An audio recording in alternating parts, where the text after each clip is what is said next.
le podcast de François René. Cette émission vous est présentée par le Voyagiste de Québec et Voyage USA. Showbiz, voyage et nostalgie.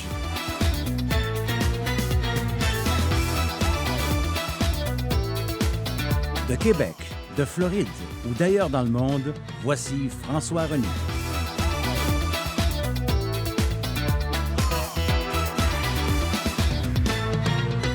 Bonjour, mesdames, messieurs. Bienvenue à une autre de nos émissions. Eh bien, on est mardi 25 février aujourd'hui et volontairement, je vous ai dit, nous enregistrons l'émission d'aujourd'hui au lendemain de la grande victoire des Canadiens contre les Américains à Boston, évidemment, la Coupe des Nations que nous avons emportée. Alors, on voulait en parler le plus vite possible. Alors, aujourd'hui, on enregistre au moment où on est encore dans l'ambiance avec Serge Cloutier, notre chum de sport qui est notre encyclopédie sportive. Quand on a besoin de parler de sport, on fait appel à ses connaissances. Et il a surveillé le match hier, évidemment. Allons le retrouver du côté du Saguenay. Allô, Serge? Salut François, ça va bien? Ben, ça va bien. Au lendemain de la victoire des Canadiens, c'était plus qu'un match de hockey hier. Ah, c'était extraordinaire. Le mot n'est pas exagéré, là. Le monde devant leur téléviseur, j'ai rarement vu autant de personnes dire qu'il manquerait pas ce match de hockey-là. Tu sais, tu vas aller au cinéma, tu vas faire n'importe quoi, tu manques une période, 2 périodes du Canadien, c'est pas grave. Mais hier soir, c'était le match. Tout le monde voulait voir le Canada gagner, évidemment, chez nous, là. Mais on savait que les États-Unis avaient toute une puissance. D'ailleurs, il y a quelque chose que moi j'ai remarqué, François, là, Oui. c'est que le meilleur goaler s'appelle Hellebuck. Oui. Puis Bennington, qui est le gardien de but du Canadien, tout le monde avait des doutes au départ. Tout le monde disait « Ah, il est pas pire, mais pas plus que ça. » Puis il n'y avait pas confiance en lui. Il s'en était fait compter une coupe de pas bons au début, là, dans les autres parties. Tu sais, mais le match hier soir, là, c'est lui qui l'a gagné. C'est vrai. Je comprends que McDavid a compté le but gagnant puis il a fait sursauter là, partout, dans les bars, les restaurants, dans les maisons. Mais c'est Bennington qui aurait dû recevoir le trophée du meilleur joueur de la partie. Je comprends que McDavid, c'est le meilleur joueur de la Ligue nationale. Mais hier, c'est Bennington parce que les États-Unis dominaient en supplémentaire. Et ça a pris une fraction de seconde qu'on oublie McDavid en plein centre. Pas personne autour de lui reçoit la passe de Marner. Pas besoin de te dire qu'elle rentrait. Hein, Hellebuck n'a jamais eu le temps de la voir venir. Ouais. Alors, le monde était comme en extase. Ça n'avait pas de bon sens. C'était pas la victoire du siècle, mais presque. Absolument.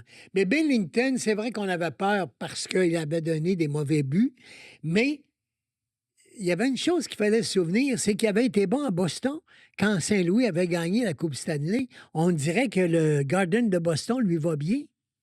Mais je pense qu'il aime ça jouer à Boston. Il faut croire, parce que regarde, en 2019, avec les Blues, il a gagné la Coupe Stanley à Boston. Oui, Alors là, hier, la pression était sur lui. Puis tout le monde disait Hellebuck. Moi, le premier, je disais les États-Unis peuvent gagner à cause d'Hellebuck. Puis Hellebuck, hier, il était correct, mais pas plus. Mais évidemment, devant le but de McDavid, il n'y aurait personne qui aurait arrêté ça. Ouais. Mais Matthews s'est fait voler 2-3 fois dans la partie. En supplémentaire, les États-Unis attaquaient. Et là, c'est notre ami Bennington qui arrêtait tout. Alors ça a fait la grosse différence. C'est correct qu'on ait donné ça à McDavid, mais moi, je pense que c'est Bennington qui le méritait. Et on a eu tout un spectacle de hockey. Et ça, là, excuse-moi l'expression, c'est une bonne claque à la gueule à Donald Trump. Parce que s'il avait fallu que les États-Unis gagnent, ils n'auraient pas arrêté encore de nous attaquer. Puis c'est drôle, aujourd'hui, on ne l'a pas entendu parler. Oui, là, il gère la défaite. Il y a de la misère avec les défaites, lui. Il n'aime pas ça. Puis hier, il avait appelé des joueurs dans le vestiaire pour leur dire vous êtes les meilleurs, puis c'est ci, puis c'est ça. Justin Trudeau était comme un bébé hier, tellement content. Il dit on est meilleurs, on a un bon pays, puis en plus, on a une bonne équipe de hockey. On est bien représenté. Alors, notre ami Donald, peut-être que ça va le calmer un peu, pas à Ouais. cause d'un match de hockey, mais quand il ne gagne pas quelque chose, ben, Oui, il c'est un n'aime pas ça. winner. Ben, Il n'aime absolument. pas ça. C'est un gars qui veut dominer. Puis malheureusement, et c'est sûr qu'hier soir, ça aurait pu aller d'un côté comme de l'autre. C'est ça. Parce que c'était vraiment, vraiment, vraiment serré. Puis tu t'en vas en supplémentaire dans un match comme ça. Tu ne peux pas demander mieux pour la Ligue nationale. Puis en plus, ben écoute, c'est payant, cela, là. Ça coûtait cher d'aller voir ça. Alors, Je pense que le moins cher était autour de 600 $. oui, c'était des billets, mais c'était plein. Le monde voulait voir ce match-là. Les bars, là, un peu partout, les cages au sport de ce monde, puis les bars salons un peu partout, c'était rempli à pleine capacité. Alors, quel plaisir on a eu hier soir d'écouter ce match-là. Tout le monde ne parle que de ça aujourd'hui. Alors, regarde, nous autres, on fait une entrevue parce qu'on a été impressionnés, nous aussi. Absolument. Et même le téléphone du président Trump n'a pas suffi pour faire gagner les gars. Mais quand on regarde les deux équipes, moi, tu as raison, je t'ai écouté, là, et puis tu as donné un beau compte-rendu de la game. Vraiment, c'était serré. Les Américains auraient pu facilement gagner également. Matthews s'est fait voler des buts par Bennington. Tout ça, c'est vrai. Mais sur papier, il me semble qu'avec Crosby, McKinnon, McDavid, tous ces gars-là, écoute, on est meilleurs, les Canadiens, les joueurs. Tu avais la crème des joueurs de hockey pour les deux équipes. Les meilleurs étaient là. Peu importe Américains ou Canadiens, ils étaient là. Ça, c'est Et sûr. Oui. puis là, tu regardes la différence dans le match. Comment les Américains, ça n'a pas pris grand-chose. Comment ils ont fait pour oublier McDavid tout seul, pas un chat autour, à recevoir la passe de Marner? Ça a été En une anglais. fraction de seconde. Ben Ils ont bien joué tout le match. Il aurait même mérité de gagner en supplémentaire. Comment il s'est retrouvé tout seul-là, le meilleur joueur de la Ligue nationale? Ça, c'est une question qu'on peut se poser. Ah, Tu bien sais, sûr, bien sûr. McDavid, là, c'est pas un 2 de pique, c'est le meilleur. Il se Ah, retrouve, définitivement. il reçoit la passe, ça a pris une fraction de seconde, habile comme il est, pour déclencher, puis paf, c'est fini. Là, l'euphorie, les joueurs, tout le monde des estrades, c'était quelque chose à vivre, là. Les codes d'écoute ont été superbes. Au moment où on se parle, on est le lendemain là, de l'événement, je le répète. On n'a pas tous les numéristes, tu sais, les firmes de sondage devraient sortir d'ici à ce soir. Les codes d'écoute, paraît qu'on est dans le 2-3 millions, là, au 9 Québec millions. seulement. Pardon? 9 millions. 9 millions, là, on parle de quoi à ce moment-là, Serge? Les États-Unis, là, un peu partout à travers les États-Unis, 9 millions qui auraient écouté le match. Bon, Ça, ben, c'est c'est ça bon part que tu un nous peu donnes l'information. partout. Dans les chiffres, les derniers chiffres qui sont sortis, là. C'est du monde, ça, là. Ben, pour les États-Unis, c'est pas un sport qui attire autant que cela d'habitude, le hockey. Oh non, non, non. C'est surtout le football, le Super Bowl. Ça va être le baseball qui va commencer bientôt. Le basketball, le golf. C'est tout en avant du hockey, ça. Mais Ouais. là, le hockey, hier, avec ce match-là, là, Gary Bettman doit être fier parce que ça va être vendeur un peu partout, cela. Tu sais, le hockey a rehaussé sa popularité, là. Alors, Ouais. ça a été un vendeur extraordinaire pour la Ligue nationale. Oui, ça, c'est sûr et certain. Batman, évidemment, nous, à Québec, on a une petite crotte sur le cœur. On l'aime pas trop et puis il n'a jamais été très en faveur du retour des Nordiques. Il ne nous a pas aidés, etc. Mais il fait quand même, moi, je ne l'aime pas personnellement, là, je veux pas souffler dans sa trompette, mais je suis obligé d'avouer que comme gars d'affaires de sport, il a vraiment pris des bonnes décisions. Chaque franchise vaut le double et le triple de ce qu'elle valait. En plus, il y a eu la Coupe des Nations. Il a quand même pris des bonnes décisions qui fait que le hockey devient de plus en plus populaire aux États-Unis. Ben oui, parce que là, le match d'hier soir, là, la Coupe des Nations, ça vient des dirigeants de la Ligue nationale pour remplacer le fameux match d'étoiles qui était de plus en plus plat. Hum. Parce que les gars allaient là, puis je t'en fichais comme en l'an 40. Je me souviens l'année passée, Kucherov, il était sur une échappée, supposément. Il n'a même pas fait d'effort. Il avait échappé la rondelle. On ne savait plus quoi inventer. Les gars allaient là comme en vacances. Hum. Tandis que là, avec la Coupe des Nations, on a vécu 2 semaines là, pratiquement avec les meilleurs au monde dans chaque pays. Alors, à ce moment-là, tu avais de la qualité, puis ça remplace. Ils ont trouvé le moyen de remplacer le match d'étoiles de cette façon-là. Comme je te disais tout à l'heure, c'est un vendeur extraordinaire pour la Ligue nationale. Puis Bettman, ben, on dira ce qu'on voudra. C'est sûr qu'à Québec, les gens ne l'aiment pas. Mais quand on regarde tout ce qu'il a fait depuis qu'il est commissaire, oui, il a fait des erreurs comme tout le monde, mais toutes les équipes font de l'argent. Les plafonds salariales montent. Ça va tomber à 25 millions dans les 3 prochaines années. De plus, pas 25 millions, ils vont dépasser 100 millions chaque équipe. Alors, tu vois là, que le hockey regagne en popularité, puis je pense qu'on peut lever notre chapeau à Bettman de ce côté-là. De ce côté-là, Daly, là, puis toute son équipe. En tout cas, hier, ça a été réussi à tout point de vue. Et à cause du climat politique que tu faisais mention avec le président Trump, eh bien, c'est sûr que ça a apporté quelque chose de différent. Même ceux qui ne suivent pas d'habitude le hockey avaient un intérêt hier, Canada, États-Unis, surtout qu'il nous a nargué les Canadiens dans les dernières années, dernières semaines, surtout. Alors hier, il y avait comme une espèce de revanche à prendre, là.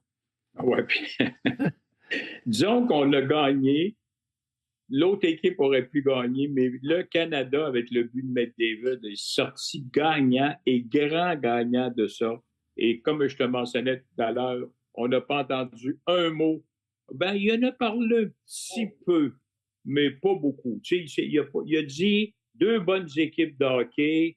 Le Canada a gagné, mais là, il a envoyé des pointes à Trudeau que tu sais, il a viré ça à son avantage, comme d'habitude, là. Ouais. C'est toujours la faute d'un par la faute de l'autre. Le gouverneur Trudeau du 50e État, là. Ouais. 51e État. C'est ça. En tout cas, c'est tout un Donald, mais il y a une chose qui est certaine, on peut être fiers aujourd'hui comme Canadiens. Bon, ben, c'est un beau compte-rendu. Tu as regardé ça avec intérêt, je m'en aperçois, mais ça va être dole. Un peu plate les prochaines semaines, mais qu'on recommence là, avec nos Canadiens, puis avec nos petites équipes plus ordinaires que ce qu'on a vu dans les derniers jours. Bien là, je pense qu'il y a un intérêt encore pour les séries. Ça va peut-être nous garder.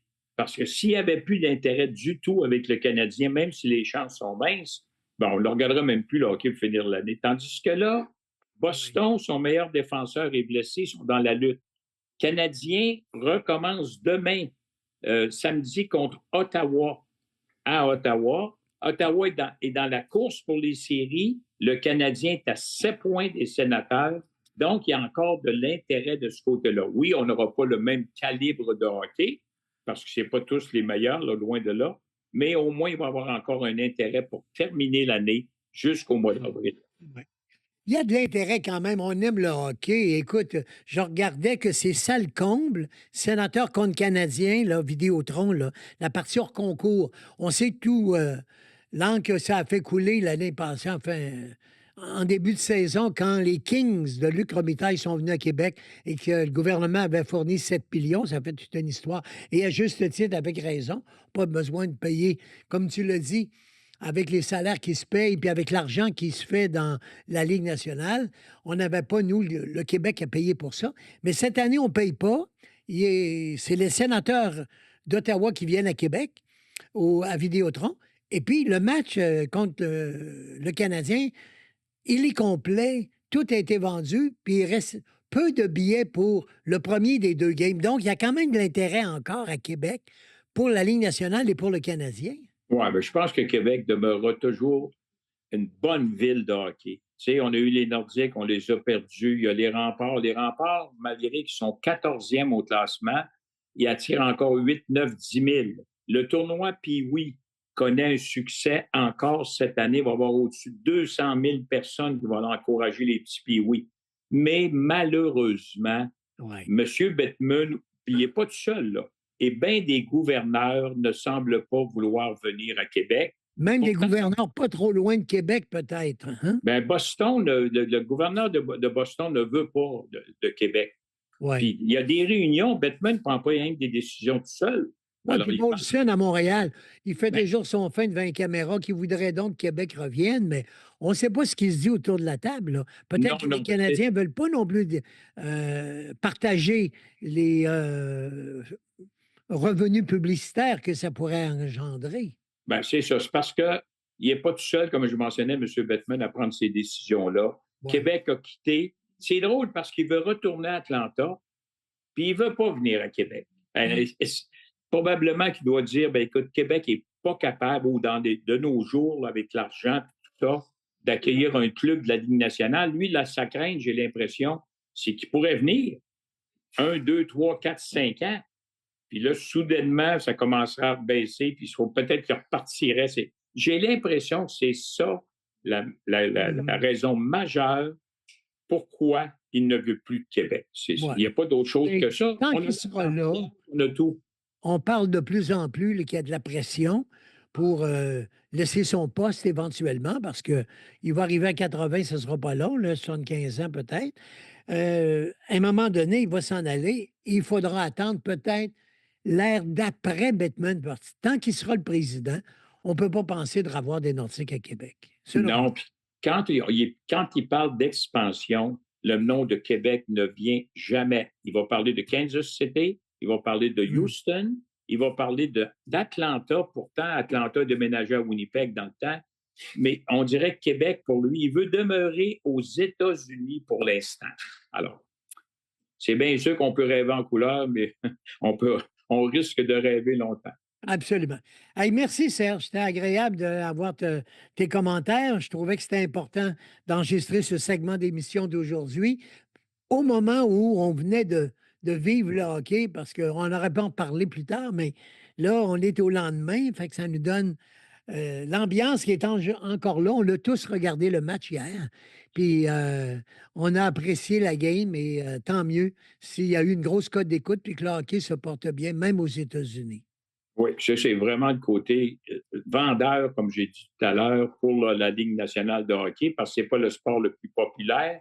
Sauf que là, les gens, moi, je suis content pour une chose. Oui. On a vu les meilleurs. On a Oui. vu la crème, puis on a remplacé la partie d'étoiles plate, puis plate, puis plate depuis des années. Alors là, on a donné un spectacle aux gens. Ça peut être encore plus vendeur un peu partout. Absolument.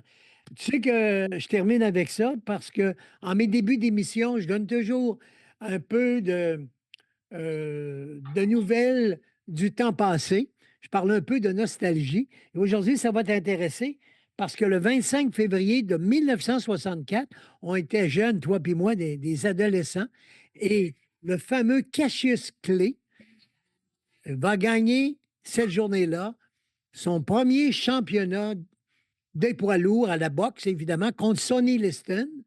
Et après ça, ben, il va rencontrer Malcolm X et puis il va devenir un peu avec les amis musulmans. Il va changer son nom pour Mohamed Ali.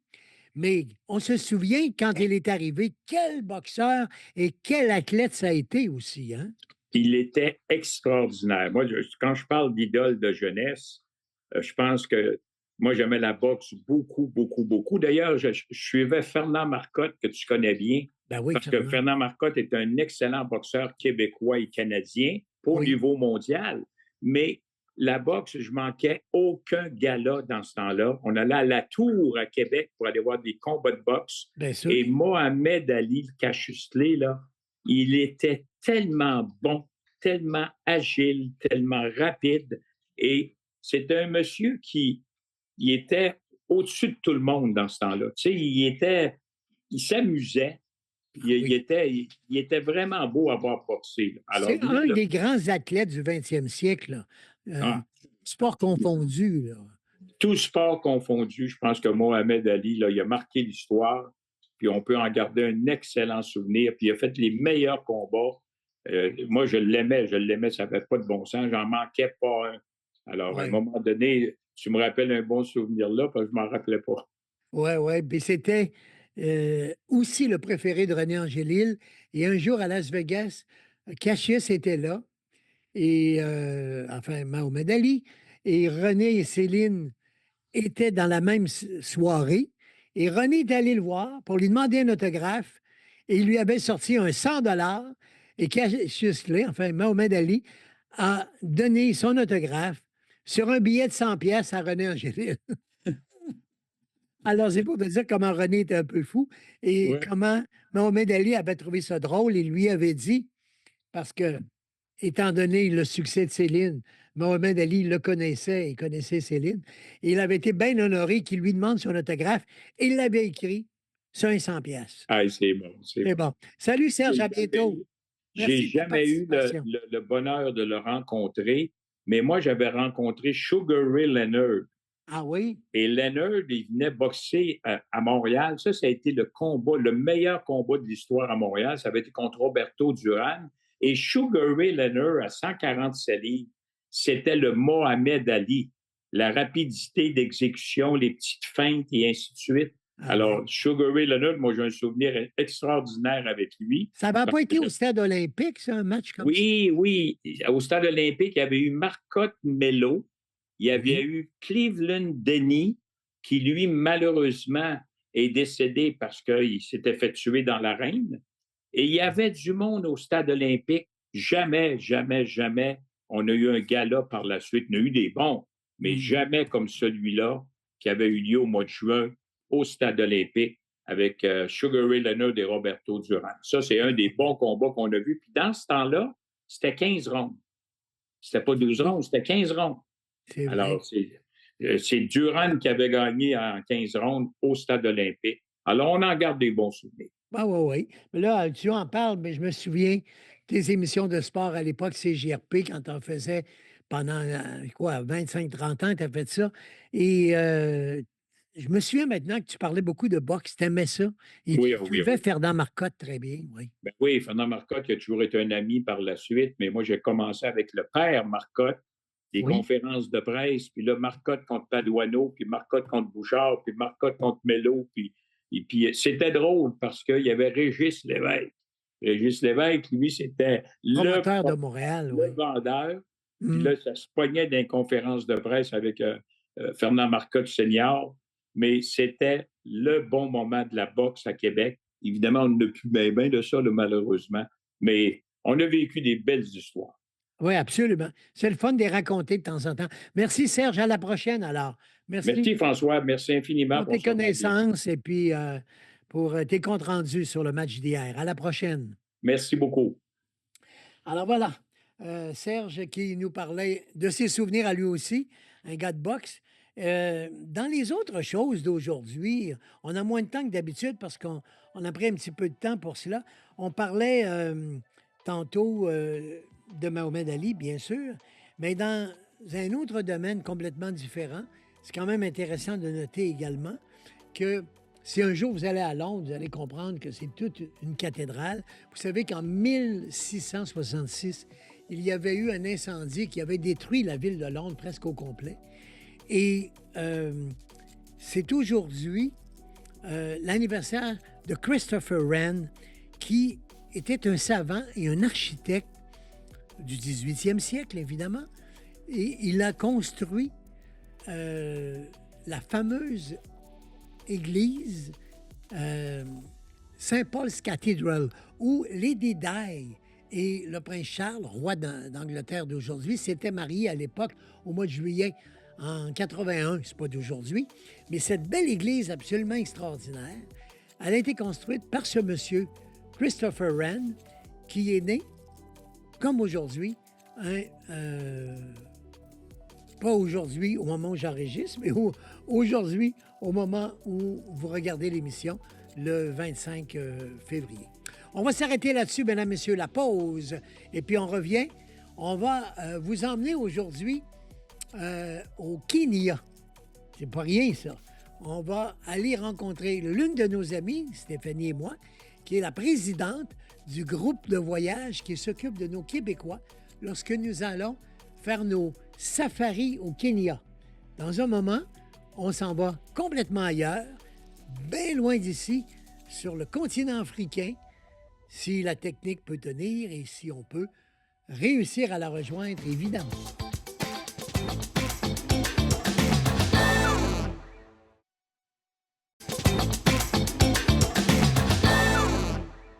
Et nous allons maintenant vous emmener dans un autre pays. On va vivre ensemble une expérience formidable de vous amener, peut-être que vous n'êtes jamais venu, peut-être que vous n'irez jamais, mais vous en rêvez et vous allez vivre un petit peu grâce à elle, notre prochaine invitée, son pays, le Kenya. Elle est à Nairobi, la capitale. C'est une amie de 15 ans. Vous savez, quand on va là-bas, on le dit souvent, quand on revient du Kenya, on est comme imprégné d'un souvenir impérissable que nous avons. On en parle cette semaine à Voyage Magazine, justement, parce que le voyage se fait en septembre et en octobre prochain. Au mois de mai, il reste une place, je pense, une seule place. Généralement, des groupes de 24 ou de 30.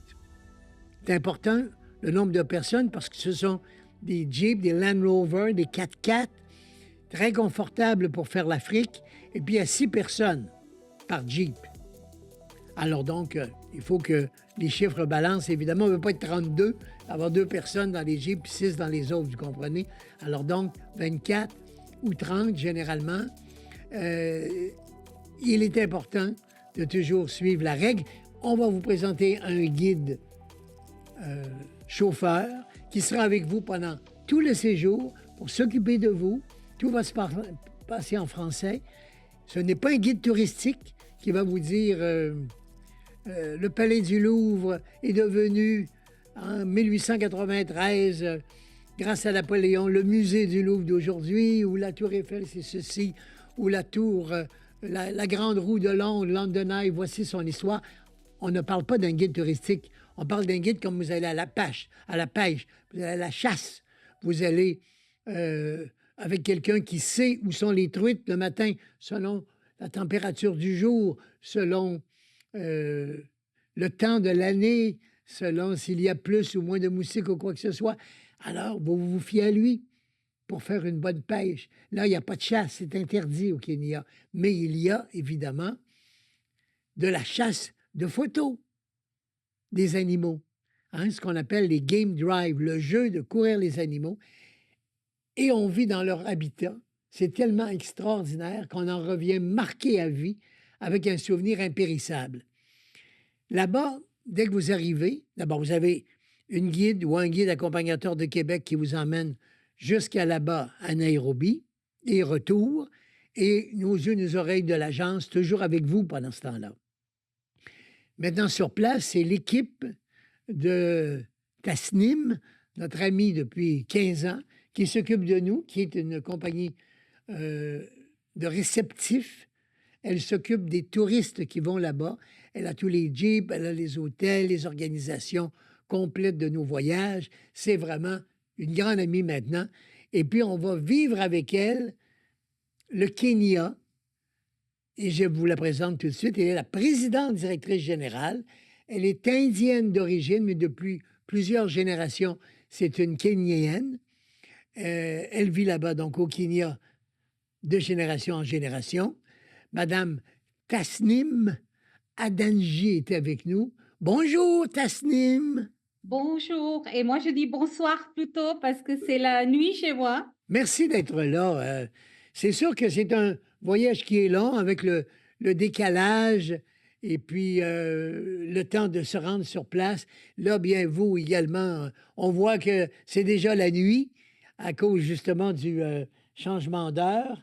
Alors, je veux d'abord vous remercier pour toutes ces années avec votre compagnie, Tasnim, de votre collaboration. Ils sont tellement gentils, les Québécois, ils sont vraiment des gens qui sont très vifs, très envie d'apprendre, de voir des choses, d'apprécier. Et effectivement, nous avons une très belle collaboration. Merci à vous aussi de nous avoir fait confiance, d'avoir fait ce beau voyage. On a construit ensemble ces dernières années et ben, on a fait les plus et les minus en fonction des retours qu'on a eu de nos chers clients. Et je crois qu'aujourd'hui, on a un programme qui est super bien carré, dans un cadre qui est magnifique avec des logements qui sont magnifiques également. Alors, on vous parle ce soir de Nairobi, c'est la capitale. On pourra peut-être voir dans notre voyage également Mombasa et surtout toutes les réserves animalières. Mais merci de nous recevoir chez vous, premièrement. Et je voulais parler de vous en ce sens que vous parlez comme une Française, tellement vous parlez bien. On peut se demander pourquoi vous avez ce bel accent, vous, qui n'êtes pas d'origine française. Moi, je suis une Indienne de 5e génération. Enfin, je suis Kenyane, 5e génération de l'origine indienne. Ma famille est arrivée en 17e siècle de l'Inde sur la côte de l'Afrique de l'Est en tant que de businessman. En fait, de l'époque, c'était surtout le trading qui faisait. Et j'ai eu la chance, mais vraiment la chance d'être dans une école où l'école avait une collaboration avec l'Alliance française. Et c'était l'époque, la belle époque, où l'Alliance française avait des budgets extraordinaires. Et moi, le professeur que j'ai eu, c'était un Français. Donc, j'ai appris le français d'un Français. Ça m'a toujours, c'est toujours très chaud à mon cœur.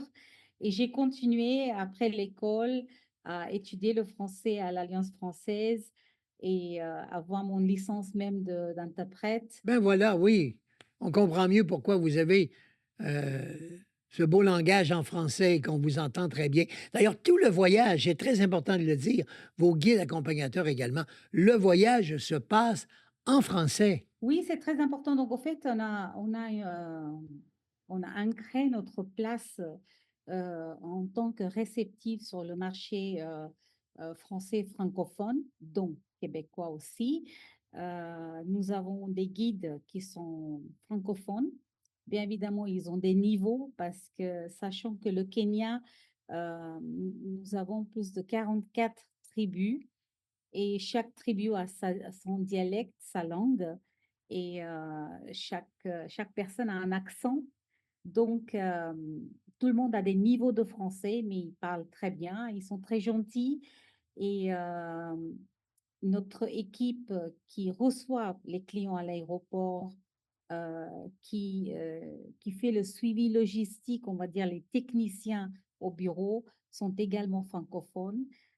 L'avantage chez nous, c'est que chaque personne qui traite un dossier a eu un petit peu d'entraînement sur la culture de la personne qu'il traite.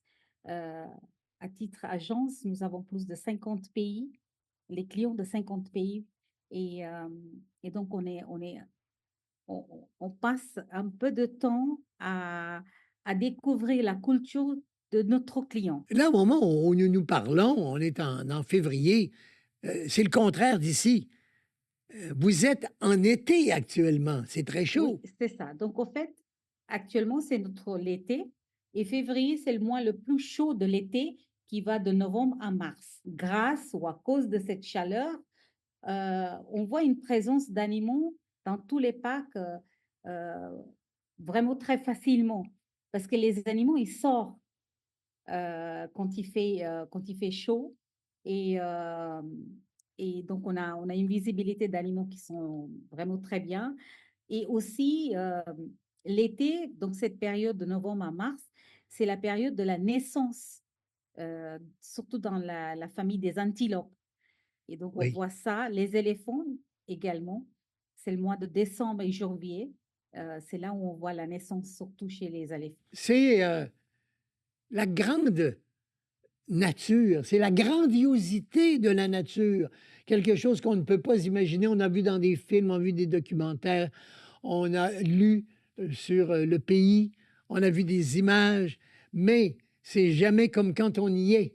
On peut jamais expliquer vraiment un voyage au Kenya si on ne l'a pas vu. Il n'y a pas une photo, il n'y a pas un raconteur qui puisse vous dire les émotions qu'on peut avoir et ressentir lorsqu'on est là-bas. On a l'impression et on a peur peut-être de déranger ces animaux. Ils sont habitués de voir des jeeps. Mais on est chez eux. On ne les dérange pas. Ils nous accueillent finalement et on les observe. C'est comme si vous venez à la maison, vous ne me parlez pas, vous regardez tout autour dans la maison, vous jetez un petit coup d'œil, puis vous vous imprégnez de ma demeure, de ma maison, vous nous observez vivre et ça ne nous dérange pas du tout. On est heureux de vous accueillir. C'est fou de vous l'expliquer comme ça, mais c'est ce qu'ont l'air à ressentir les animaux que nous observons lorsque nous faisons nos safaris chez vous. En anglais, on dit You leave your heart in Kenya. Tu laisses ton cœur ici. C'est comme une drogue. Une fois que vous avez mis les pieds ici, vous avez vécu la magie du Kenya. Vous avez vraiment. Si vous ne pouvez pas revenir, c'est vrai que ça reste l'un des plus beaux souvenirs de votre vie. Et j'ai des témoins de partout. Moi, j'ai un métier de 36 ans et j'ai jamais eu un client qui m'a dit que ça l'a pas touché. C'est comme les éléphants rouges. On les appelle comme ça, les éléphants rouges, en fait, pour se protéger des moustiques ou pour la chaleur, ils se roulent dans le sable. C'est comme chez nous à Cap-Rouge. C'est pas pour rien qu'on appelle ça Cap-Rouge, je l'ai dit déjà. C'est une terre très rouge, ocre, rougeâtre. Alors, comme les animaux se tournent les éléphants dans le sable, ils viennent carrément rouges. Et on les appelle les éléphants rouges là-bas à Tsavo-Ouest. Et on peut parler d'Amboseli, qui est absolument unique. On peut parler de Christian Island, ça c'est magnifique. Une île piétonnière. Évidemment, on ne sort pas du Jeep partout quand on est à Masai Mara, par exemple. Mais quand on est sur l'île du Croissant, avec ces milliers d'espèces d'oiseaux, avec la possibilité de sortir à pied, parce que c'est une zone piétonnière, une réserve unique sans prédateur, alors on peut vraiment vivre une expérience unique à ce moment-là. Masai Mara reste l'endroit où on voit, entre guillemets, les Big Five. Et ce qui donne cette image qui reste inoubliable, c'est des grandes plaines. Et quand il y a les animaux qui tournent sur ces plaines-là, on a l'impression que souvent on est seul au monde. Hein. On est seul avec ces animaux. Dans le programme que nous collaborons, c'est la première étape, mais ensuite on a vraiment des beautés de différents euh, paysages qui suivent après dans l'itinéraire. Euh, on dirait, oh, bah, écoute, on a déjà vu des lions, mais un lion à Masai Mara sur les plaines est très différent d'un lion à Tsavo avec la terre rouge. On avait tourné à cet endroit, je me souviens du film Out of Africa, qui a vraiment marqué beaucoup, avec Meryl Streep et Robert Redford. Quand on va sur le lac Nakuru ou Naivasha, dans cette section donc piétonnière où il y a la possibilité pour nous de marcher à pied, on la voit encore, elle est là, la piste d'atterrissage qui servait dans les années 30 et qui a servi au film que les gens pourraient revoir pour se mettre un petit peu dans le bain. Ça, c'est absolument exceptionnel, cette journée dans cette réserve de Christian Island. Oui, on peut conseiller ce film absolument extraordinaire à voir. Et des lectures aussi. Les Vertes Collines d'Ernest Hemingway, un grand auteur, prix Nobel de la paix, de la littérature en 1953. Il a adoré votre pays. Il a particulièrement aimé vivre au Kenya le plus souvent possible. Il y allait dans le temps. Et dans ce livre, on peut vraiment s'imprégner de l'histoire du Kenya. C'est vraiment une suggestion à faire. Ce livre qui est toujours disponible, pas cher, là, en livre de poche d'Ernest Hemingway. Et il n'y a pas un endroit où il n'est pas allé. Hein. Il fait tellement de références dans tous ses bouquins. Il a fait Mombasa sur les trottoirs d'un hôtel qui existe toujours. Il a fait Savo-Ouest. Il a fait comment dire, la cour de Kilimandjaro qui est Amboseli. Euh, il a fait plein d'endroits. Et le Out of Africa, bien entendu, c'était le film qui a vraiment mis le Kenya sur la carte mondiale.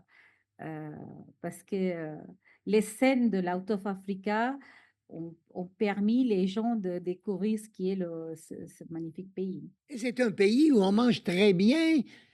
Tasnim également, il faut le dire. Il y a des gens qui pensent, oh, voilà, en Afrique, probablement que je vais perdre du poids.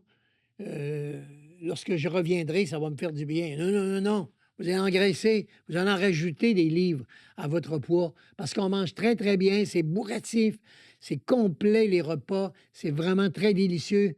Les repas sont tous inclus et également, c'est important de le dire, dans ce voyage. Alors, il y a plein d'inclusions, à peu près tout est inclus, sauf quelques petites excursions additionnelles pour ceux qui voudraient le faire, mais c'est un voyage complet en soi, avec des lodges, comme on l'appelle là-bas, des hôtels magnifiques. Peut-être qu'on pourra en parler, Tasnim également. Je pense à Kibo, devant le Kilimandjaro. C'est absolument magnifique. C'est un 5 étoiles. On a la salle de bain absolument magnifique, grande, vaste, spacieuse, un beau grand lodge, moustiquaire autour du lit. C'est grand, c'est vaste, c'est dans une toile très, très épaisse. Et puis, c'est comme entouré, si vous voulez, d'une échancrure de bois pour rassurer au niveau de la sécurité. Alors ça, ce sont des expériences uniques de nourriture et de logement que vous offrez au Kenya.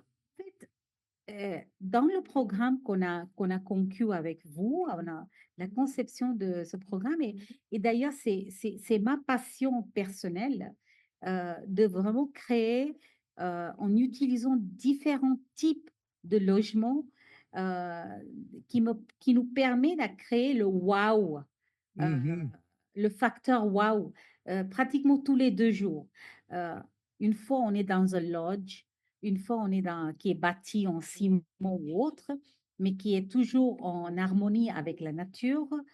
Une autre fois, on est dans une tente, quoi, sous une chambre qui a un sol dur, mais qui reste une tente, donc ce qu'on appelle les glamping.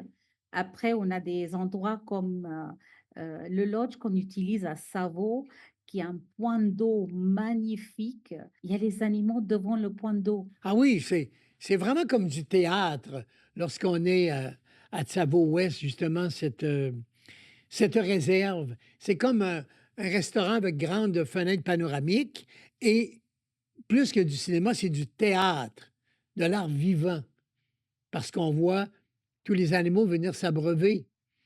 Les buffles, les zèbres, les girafes, enfin, tous ces beaux animaux que nous apprécions. Et le temps de le dire, on se regarde, on fait autre chose. Et quand on revient, tous ces animaux disparaissent du plan d'eau, qui est illuminé le soir pour bien le voir, d'ailleurs, pendant le repas. Pour ça que je dis c'est un spectacle, c'est du théâtre. Et tout d'un coup, pourquoi ils sont partis? Bon, on voit arriver les lions, les léopards, bon, les prédateurs. Eux, ils le savent depuis longtemps. Alors, ils sont partis.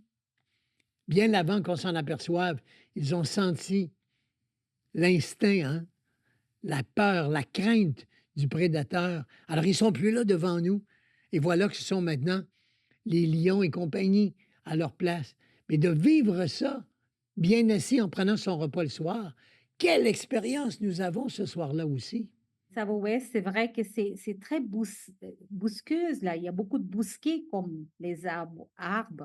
Oui. Mais ce point d'eau qui a une activité pratiquement le matin, l'après-midi, le soir, et ça permet d'une observation, surtout des animaux de près, comment comment est la réaction, comment est l'interaction entre, par exemple, un troupeau d'éléphants, le maman avec le petit, quel type d'interaction, comment ils jouent dans l'eau. Donc, ça nous permet vraiment un autre type de découverte animalière. Vraiment, on est chez eux, là, chez les animaux. On les observe, on est dans leur habitat, comme je l'ai dit plus tôt, on vit avec eux, on les observe vivre sans s'occuper de nous, ils continuent. On ne les dérange pas du tout. Il y a des gens qui peuvent avoir peur, dire, dans un zoo, dans un jardin zoologique, on n'en voit pas quelques unités. Et puis on a l'impression qu'ils nous regardent drôlement, puis qu'on les dérange parce qu'ils ne sont pas dans leur habitat naturel. Mais un lion dans sa brousse, une girafe à manger ses fruits dans la acacia, par exemple, ou quoi que ce soit, comme vie de tous les jours, ça ne les dérange pas qu'on soit là. Ça, c'est important. On n'est pas des acteurs, on est des observateurs, on est des spectateurs d'un spectacle, le plus beau spectacle du monde, d'observer dans leur habitat les animaux. Ces 5 réserves que nous ferons au total, donc on a le temps de bien vivre votre pays, on se déplace d'une réserve à l'autre, on est toujours avec notre même guide accompagnateur, notre guide, comment je pourrais dire, chauffeur de notre Jeep en plus, et donc il nous amène partout.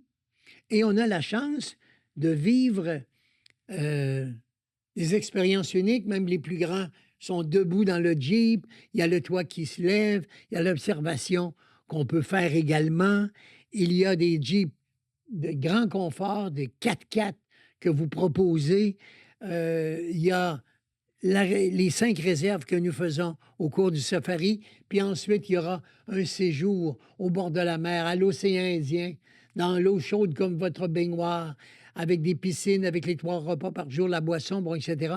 Vous avez monté un voyage, Tasnim, absolument magnifique.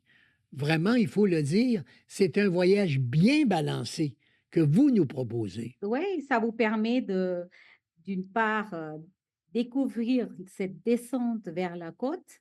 La côte, elle est importante parce que non seulement agricole, bon, au niveau d'agricole, mais elle est importante touristique et aussi le peuple est différent que ce que vous avez vu ailleurs.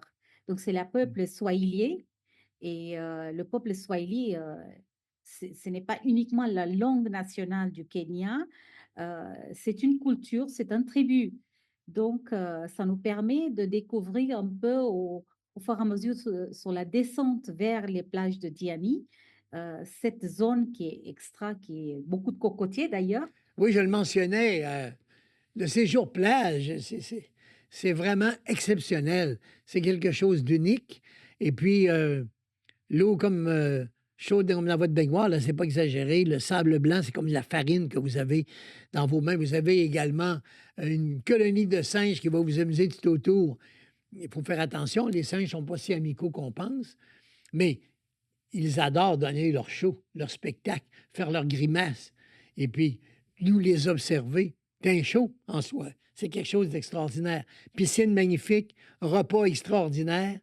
Tout est inclus dans ce voyage parce que vous êtes dans un resort, comme vous êtes au Mexique, comme vous êtes, je ne sais pas moi, à Playa del Carmen, à Cancun ou encore en République dominicaine. C'est un endroit de vacances où les gens, par exemple les Européens en particulier, français, anglais, vont sans faire le safari parce qu'ils l'ont déjà fait, passent 2 semaines, 3 semaines là, en vacances au bord de la mer. Alors, c'est cette qualité d'hébergement, de nourriture et d'ambiance vacances que vous aurez. Donc, c'est très, très important. Le séjour à Diani, Tasnim, ça aussi, il faut en parler. Ça fait aujourd'hui plus de 10 ans que la plage de Diani a été votée la meilleure plage en Afrique. Et je vous laisse le soin de faire votre invitation.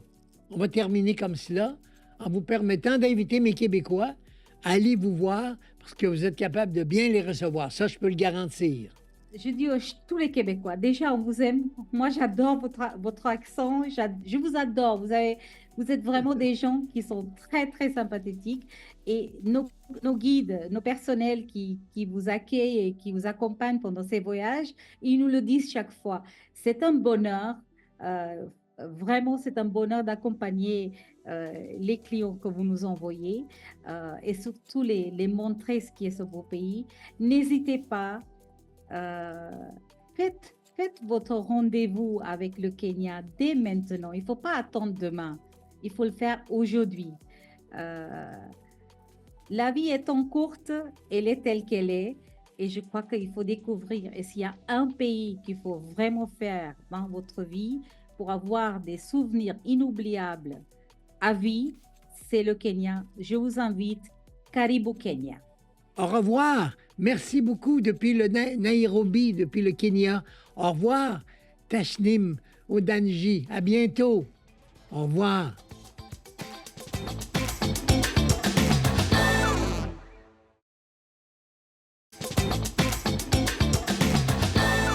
Alors, on est de retour. J'ai envie de rester dans le sport pour les quelques minutes qui me restent, parce que c'est la fête de Karl Marotte aujourd'hui. Vous me direz que c'est un acteur, c'est pas un sportif, c'est vrai.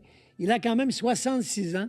C'était le beau Pierre Lambert de la série Lance et Compte. Vous vous souvenez? Hey, ça a tellement été fort. 86, quand Fabienne et surtout Régent Tremblay, c'est un couple à ce moment-là, ils vont écrire ensemble. Régent en particulier, elle lui donne un coup de main. Elle a appris son métier rapidement parce qu'elle a fait par après des séries extraordinaires, Fabienne. Mais en 86, arrive Lance et Compte, la série. Pierre Lambert de la série, Karl Marotte, qui va continuer sa carrière davantage du côté de Toronto. Il est revenu pour quelques Lance et Compte par après, mais on l'a généralement perdu parce que on ne le voit plus dans nos séries en général. Il travaille plus avec les Anglais du Canada, mais quand même, c'est sa fête aujourd'hui. Et puis, Cathy Gauthier également, à 58 ans, l'humoriste Cathy qui a fait de nombreux spectacles également. Et ça aurait été l'anniversaire aujourd'hui d'une femme qui a marqué le Québec de mauvaise façon, vous me direz, c'est vrai. C'était une Italienne d'origine. On l'a appelée Monica la mitraille. Alors, Monica la mitraille, ce fut également un spectacle théâtral, genre comédie musicale de Denise Filiatro, à un moment donné également.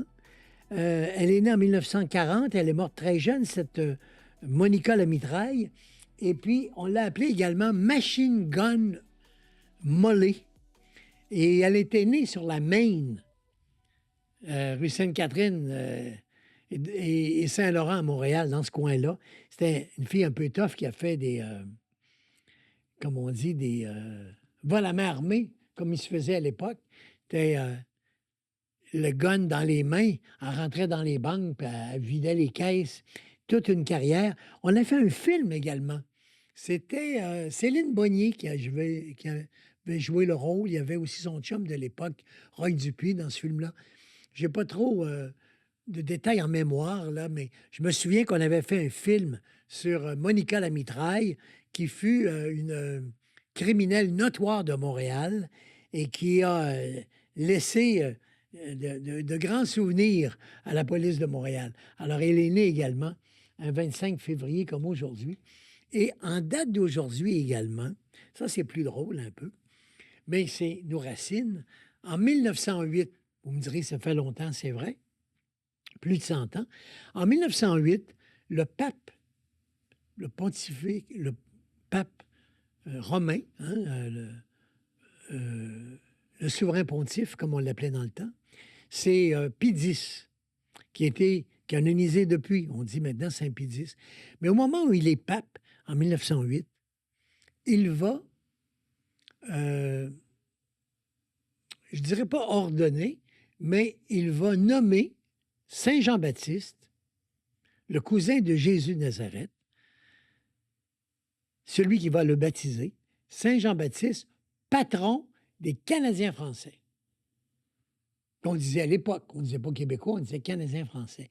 Mais c'est le pape, dans un décret donc pontifical, qui va nommer Saint Jean-Baptiste comme patron des Français du Canada, de nous tous, donc du Québec. Et il sera identifié dans les parades de la Saint-Jean-Baptiste par après, comme un petit mouton avec les cheveux frisés. Généralement, un petit gars de 8-10 ans, blond frisé, qu'on prenait pour identifier Saint-Jean-Baptiste, encore dans ma jeunesse, quand il y avait, à cette époque-là, plus religieuse que maintenant. Maintenant, c'est plus politique, la fête nationale. Mais à l'époque, c'était très religieux. Dans ma jeunesse, il y avait toujours un beau petit gars du quartier, cheveux blonds frisés, qui a été choisi pour identifier dans la parade le Saint-Jean-Baptiste. Et ce qui est drôle, c'est qu'un homme très connu, qui fut Saint-Jean-Baptiste, il a encore une belle chevelure, qu'on l'aime ou qu'on l'aime pas comme homme politique.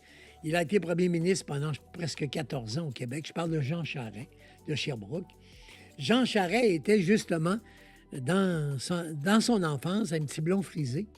Et il avait personnifié Saint-Jean-Baptiste lors d'une parade là-bas, dans une fête nationale où, à l'époque, on disait la Saint-Jean-Baptiste, c'était le 24 juin. Aujourd'hui, on dit fête nationale, mais c'est quand même pour vous dire que c'est depuis 1908 que Saint-Jean-Baptiste est le patron des Canadiens français, comme on le disait plus dans le temps. On s'arrête pour une autre pause. C'est la dernière. Par après, quelques petites nouvelles pour finir l'émission et vous dire bonjour. Donc, dernière pause et retour dans un moment.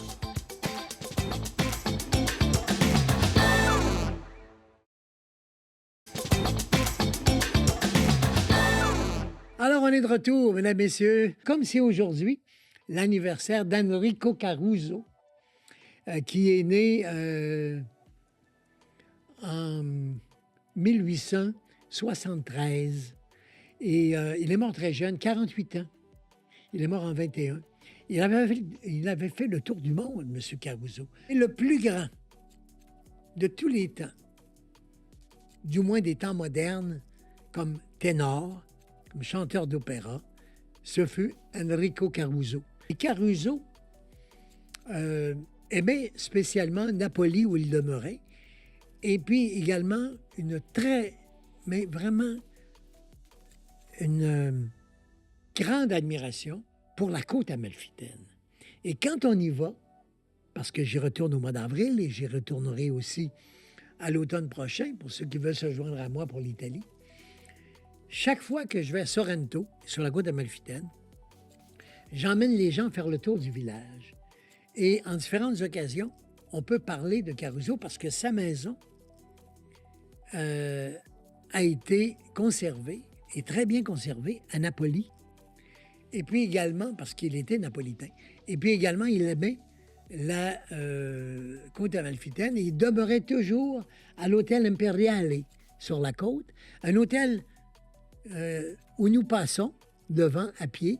Et je raconte toujours cette histoire où un jour, sur son balcon, admirant la côte amalfitaine, M. Caruso avait Lewis Curtis à côté de lui. Et puis, il lui parlait des splendeurs de ce qu'il voyait sur la côte amalfitaine. Et pendant ce temps-là, l'auteur prenait note de ce que M. Caruso disait. Et 20 minutes après, il lui a dit, voilà, tu viens de composer en t'exprimant sur la côte amalfitaine et Sorrento, une nouvelle chanson.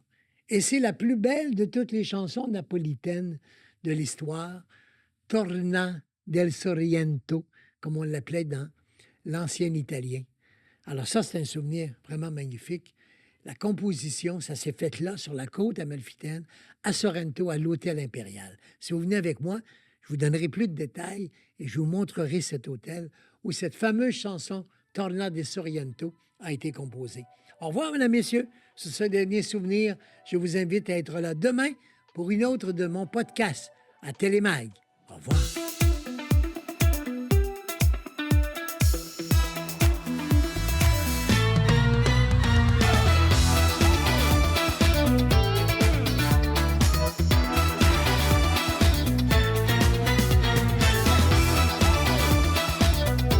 Cette émission vous a été présentée par le Voyagiste de Québec et Voyagiste USA.